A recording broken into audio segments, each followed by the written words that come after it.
Apa mana dia? Saya kan aja. Amat tu aja. Okey, apa yang logo dapat decision di?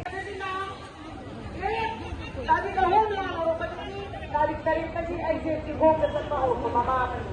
Mama ini mama angkat ibadah kayak tempat kasih dapat ni. Bicara kerja di mana? Kita hipo hari kita hipo. Apa hari kita hipo? Aku bukan nak kau nak hari kita. Saya ni macam mana saya jadi cinta orang tu tu. Saya akan di mana tu kau sini. Apa yang kau sini? Mama ini lah. Hari ini orang tu keluar. Ini mesti yang hari ini yang dapat ni. Ayam saya, pak. Ayo aku. Lagi mana bang ni? Kari lo masih tahu ni lagi. Mana kata dia pak? Yang angin dia aduna. Amma ni makada lagi. Kan dia kata kata pak. Amma na. Oh, dia nak bukan. Oh, dia ada apa? Oh, dia ada apa di mana? Dia cuma ada uji bawa pak. Oh, dia apa tahu dia pak? Ini nanti kata Roy. Aduna apa yang betul? Decision lagi. Sini baca ni terus ni.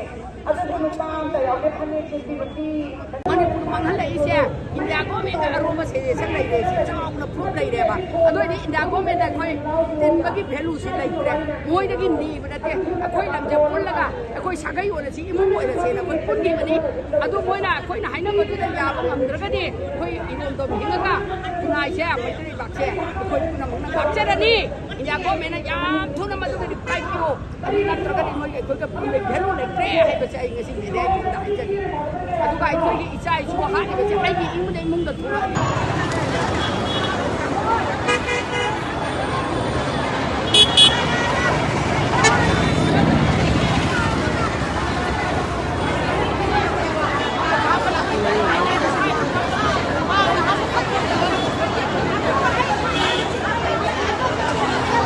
Masa cay đi, masa đó không đi.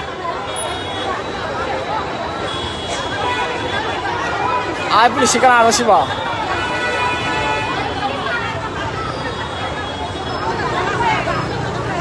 Abang dah cakap jam jam.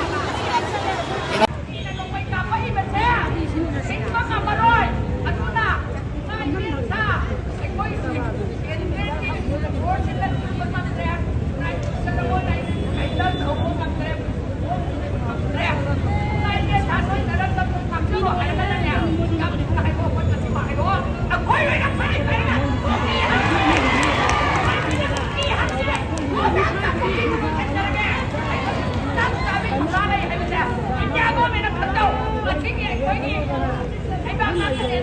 không bỏ lỡ những video hấp dẫn.